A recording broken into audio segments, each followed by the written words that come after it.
आप देख रहे हैं खबर दिशाएं। मैं हूं गोविंद कुमार आपके साथ। आज हमारे साथ एक ऐसे शख्सियत हैं जिन्हें मोकामा विधानसभा से एनडीए ने उम्मीदवार के तौर पर उतारा है। हमारे साथ हैं राजीव लोचन नारायण उर्फ अशोक नारायण सिंह। राजीव लोचन जी, खबर दिशा की तरफ से आपका बहुत बहुत स्वागत है। मेरा पहला सवाल है, जब आपको पता चला कि मोकामा विधानसभा से एनडीए आपको उम्मीदवार के तौर पर उतार रही है, कैसा महसूस किया आपने? सहज रूप से मैंने सहजता से सहज रूप से स्वीकार किया। और मैं तो सिद्ध था, लेकिन ऊपर के नेतृत्व तो लगा कि इनको यहाँ का उम्मीदवार बनाना चाहिए। हमको बनाए, स्वीकार किया। अनंत सिंह जैसे बाहुबली से आपकी अब सीधी टक्कर है, ऐसे में आपकी रणनीति क्या रहेगी? देखिए, यहाँ जिस प्रश्न आपने किया, परमात्मा सबसे बड़ा शक्तिशाली, सर्वशक्तिमान परमात्मा है। और जनता जनार्दन, यहाँ जनता की शक्ति जिनके साथ रणनीति वही हो, वही की हो। तो जनता अगर हमारे साथ है, हमारी रणनीति और रणनीति कोई बाहुबली या मतलब में हमको तो है कि आज टिकट मिला है, हम जनता के पास जा रहे हैं, जनता के साथ का हमको सहयोग मिल रहा है। हमको लगता है कि जनता ही सर्वोपरि है, सबसे शक्तिमान जनता है।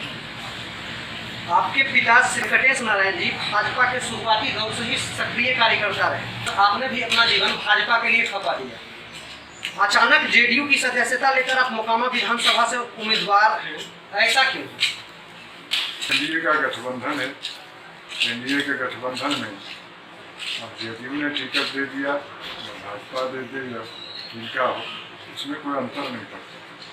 भाजपा के हम तो सब हमारा परिवार ही था, शुरू से था, और पिताजी भी थे, मैं भी था। लेकिन जेडीयू ने दिया तो मैंने स्वीकार किया, और इसको अपना एनडीए का परिवार मान के हमने स्वीकार किया और चुनाव लड़ने के लिए तैयार हुआ। अगर मोकामा की बात करें, आज यहाँ के सारे उद्योग धंधे बंद हो चुके हैं, बेरोजगारी चरम पर है। इसे दूर करने के लिए आपके पास कोई रोड मैप है? इसे उद्योग धंधे बंद हो रहे हैं, लेकिन केंद्र की सरकार, राज्य की सरकार, माननीय मुख्यमंत्री नीतीश कुमार जी, माननीय प्रधानमंत्री नरेंद्र मोदी जी, आपको याद होगा कि जब लोकसभा का चुनाव हुआ था, उसके पहले माननीय नरेंद्र मोदी जी आए थे मोकामा। उन्होंने जो मोकामा के लिए कह दिए हैं, और लगता है धीरे धीरे वो काम शुरू हो रहा है, होगा। और विकास यहाँ सबसे बड़ी आवश्यकता है। यहाँ विकास की तो आवश्यकता है, बेरोजगारी दूर होने की आवश्यकता है, लेकिन सबसे बड़ी यहाँ की जो मूलभूत समस्या है वो है कि हॉस्पिटल, तत्काल व्यवस्था के लिए यहाँ, उसके लिए भी ट्रामा सेंटर का ललन बाबू ने व्यवस्था कर दिया है, जो काम हो रहा है। क्या है, लोगों के स्वास्थ्य की चिंता होनी चाहिए, ये ज़रूरी है। मुझे लगता है ये सबसे ज़रूरी है। और बेरोजगारी और जो समस्या है, तो वो तो सरकार लगी हुई है, सरकार कर रही है। उद्योग धंधे बंद हुए हैं, तो उद्योग धंधे धीरे धीरे खुलेंगे, सारी व्यवस्था होगी, इसमें कोई दिक्कत नहीं है, कोई इसमें दिक्कत नहीं है। इसमें होगा, काम होगा, विकास भी होगा, और धीरे धीरे सारा बेरोजगारी भी दूर होगी। आप भी किसान परिवार से ही हैं, किसानों का दर्द आपसे छुपा नहीं है। मोकामा टाल की स्थिति यह है कि आज के मोकामा टाल के किसान भूखे मरने को विवश हैं। अगर आप यहाँ से जीतकर विधानसभा पहुँचते हैं तो मोकामा टाल के लिए आप क्या करेंगे? मैं जो किसान हूँ, किसान परिवार से हूँ, लेकिन किसान टाल की जो व्यवस्था है, माननीय सांसद ललन बाबू, बिहार सरकार, केंद्र सरकार, सबों ने इसके जल निकासी का, जल प्रदेश का प्रबंधन कर रहा है। कुछ काम चालू है, आप देख सकते हैं स्विच गेट की व्यवस्था हो रही है, सारे नदी पैन का उड़ाही हुआ और उसके लिए कैसे क्या व्यवस्था हो, सारी व्यवस्था हो रही, योजनाएं हुई चल रही है और सारा व्यवस्था चल रहा है। मैं तो गया था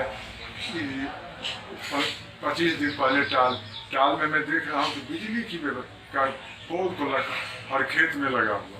अब तो ऐसी व्यवस्था हो रही है सरकार के द्वारा कि यदि रबी का फसल हो, अब तो आप धान भी उपजा सकते हैं, गेहूँ मकई भी उपजा सकते हैं, सारी बिजली से आप बिजली की खेती भी कर सकते हैं।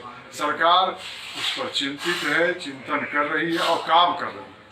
इसलिए भी थोड़ा समय लगेगा, ये टाल की समस्या का भी निदान हो जाएगा। बहुत दिनों से मोकामा को एक साफ सुथरी छवि वाले उम्मीदवार की तलाश थी, आज वो तलाश पूरी हो गई है। आप मैदान में उतर रहे हैं, क्या लगता है मोकामा की जनता आपको स्वीकार करेगी? ये तो मोकामा की जनता के सामने, ये प्रश्न मोकामा की जनता के सामने है। मैं साफ हूँ, खराब हूँ, ये तो निर्णय मोकामा की जनता को करना है।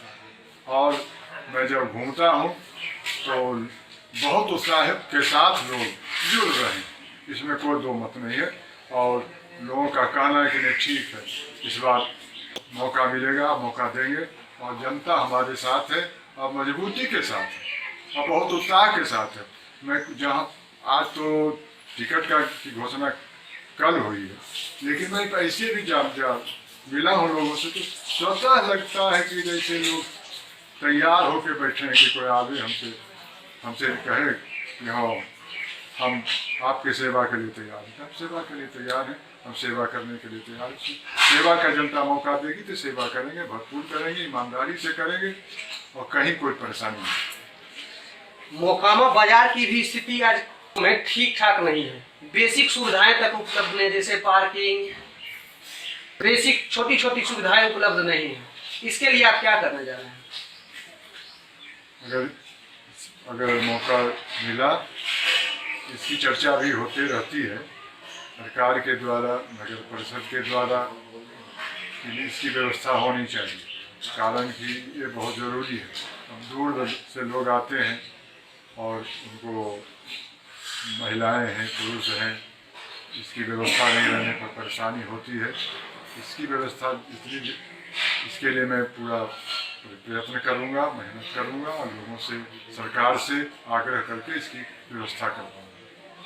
अंतिम सवाल, मोकामा की जनता से आप क्या कहना चाहेंगे? मोकामा की जनता से क्या कहना, मोकामा की जनता से यही कहना है कि मुझे आशीर्वाद दीजिए, मुझे आपका सहयोग चाहिए और सहयोग दीजिए और उसके बाद हमसे जो बन पड़ेगा हम आपसे सब सेवा करने के लिए रात दिन तैयार हैं। मोकामा की जनता को मैं यही निवेदन करता हूँ कि आप के भाव को देखकर ही मैं इस समर में उतरा, यही निवेदन करता हूँ, यही सबों से आग्रह करता हूँ। धन्यवाद हमसे जुड़ने के लिए। आपसे हम लगातार प्रयास करेंगे कि बात हो, आपकी बात जनता तक पहुँचे।